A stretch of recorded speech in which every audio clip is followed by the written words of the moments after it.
반면 국민의힘은 오늘 성남시 정신건강복지센터를 찾아서 이재명 후보의 친형 정신병원 강제 입원 의혹에 대한 공세로 맞불을 놨습니다. 성남의 전제군주 이재명 같은 분이 만약에 대통령이 된다면 온 나라가 사설 감옥이 될 수도 있겠다는 우려를 합니다. 이재선 씨 외에도 무려 25명이나 되는 시민이 행정 입원됐다고 합니다. 이게 말이 행정 입원이지 사실상 감금 행위가 아닌지 의혹이 남습니다. 그런데도 보건당국은 자료를 내지 않고 있습니다. 자꾸 숨기려고 하는 사람이 범인입니다. 국민의힘의 이재명 후보 비리 국민검증특위위원장인 김진태 의원, 이게 직함이 기네요. 행정 위반이라면서 감금 행위를 한 일이 없는지 따져야 한다.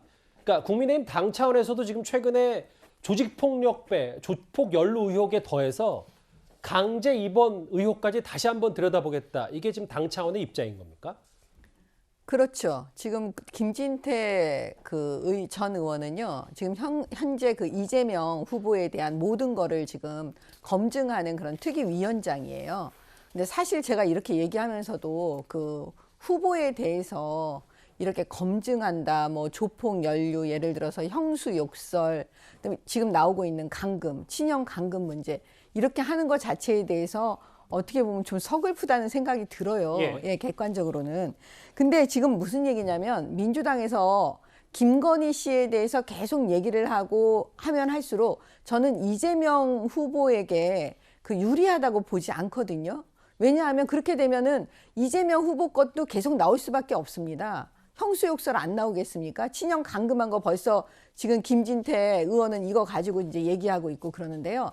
핵심은 저는 사실은 이런 거보다 더 중요한 거는 대장동이라고 생각해요. 왜냐, 그거는 단순히 후보의 한 사람의 문제가 아니라 국민들께 너무나 많은 피해를 줬거든요. 성남 시민들에게.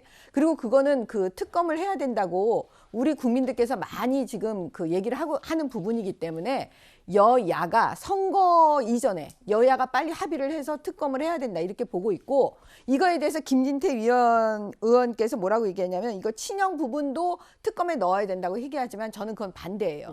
그냥 특검은 대장동 특검으로만 딱 한정돼서 빨리 여야가 합의해서 진행해야 된다. 저는 이렇게 봅니다.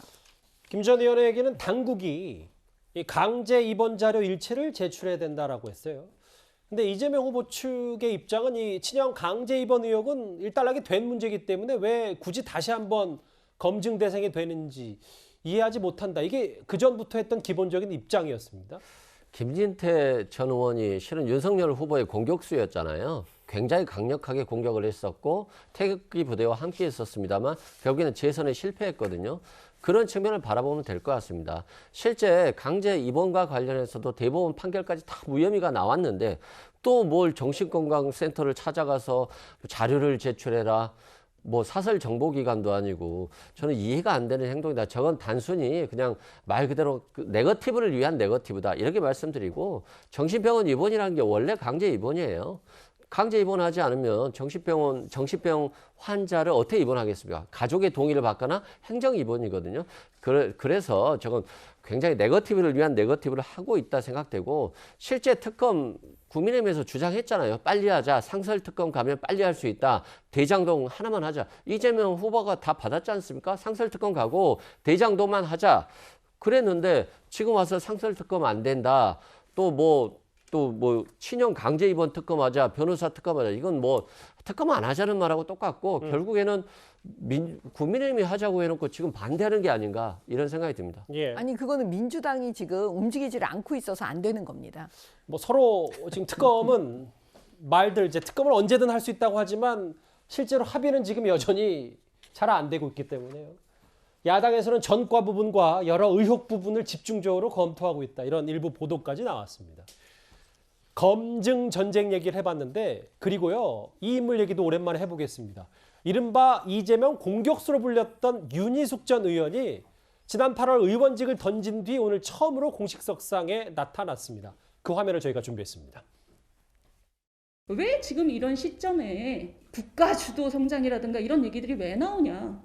돈을 뿌리기 위해서 나오는 거죠. 돈을 왜 뿌려야 되냐? 기본적으로 성과 위주의 장기적인 전략, 경제 전략을 쓰지 않고 단기적으로 패거리 정치를 하기 위해서 그걸 가리기 위해서 단기적인 환심 정치를 하기 위해서 그렇습니다. 파퓰리즘 정치를 하려고 보니 뭔가 그것을 가리는 멋진 얘기가 필요한 것이고 최근에 막 선대위 협력 관련해서 얘기 나오는데 뭐 그 부분은 근데 아는 바가 없어. 아는 바가.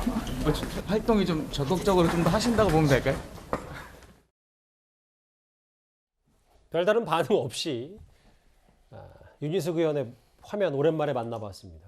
국가주도 성장은 돈 뿌리는 환심 정치다, 포퓰리즘 정치다. 오늘 공식 행보에서 애둘러서 이재명 후보를 뭐 겨냥한 듯한 발언들을 했는데 오랜만에 등장을 했다. 근데 대선을 앞뒀다. 윤석열 선대위에 합류를 하는 건지 뭐 벌써부터 얘기들이 많습니다.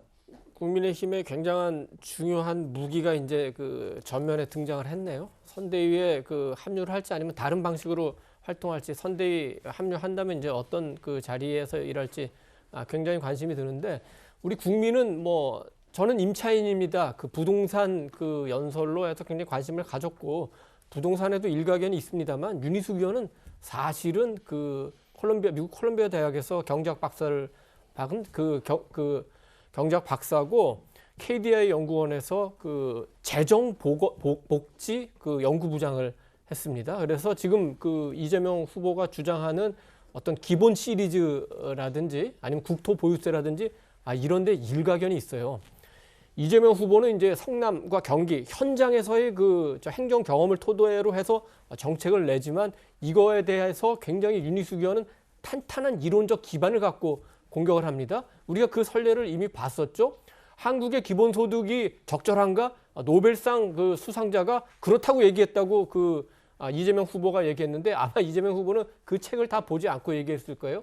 근데 윤희숙 후보가 그 책을 다 보고 기본소득이 필요한 나라는 따로 있고 한국과 같은 선진국은 기본소득이 필요 없다고 그 책에 돼 있다. 그래서 그때 당시에서 그 윤희숙 의원이 사실 뭐 판정승을 거뒀죠. 오늘 윤 의원이 나오자마자 국가주도 성장은 그 파퓰리즘이다, 이렇게 강하게 공격했는데 아마 이재명 후보가 이제 다시 또 뭐 긴장을 해야 될 상황이 될 수도 있을 것 같습니다. 근데 이제 뭐 그럼에도 불구하고 이제 본인 아버지와 관련된 의혹 때문에 이제 의원직에서 스스로 물러났기 때문에 글쎄 윤석열 선대위에 합류하냐 마냐를 두고도 부담이 없을 수는 없을 것 같고, 근데 장혜차 평론가님, 실제로 윤희숙 전 의원이 전면에 좀 등장하는 건지 대선을 앞두고 어떻게 저희가 보면 될까요? 뭐 인사는 이제 후보가 결정하는 것이지만 저는 가능성이 매우 크다고 보고요. 예. 그 전격적인 의원직 사태가 오히려 국민들에게 충격과 감동을 준 측면이 있어서 긍정적일 거라고 봅니다. 제가 지난 일요일에 윤희숙 의원 다른 곳에서 아주 짧게 마주쳐서 잠깐 대화를 나눴는데요. 그러셨습니까? 이제 반갑다고 서로 반가움을 표하면서 제가 새 명함을 하나 드렸어요.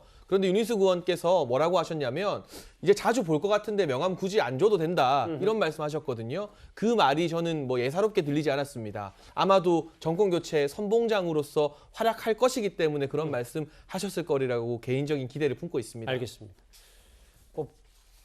반면 아까 화면에도 잠깐 지나갔지만 이수정 교수에 대한 영입에 대해서는 당내에서도 여러 이견이 있는 것 같아서요. 알겠습니다. 윤희숙 전 의원 얘기 오랜만에 해봤습니다.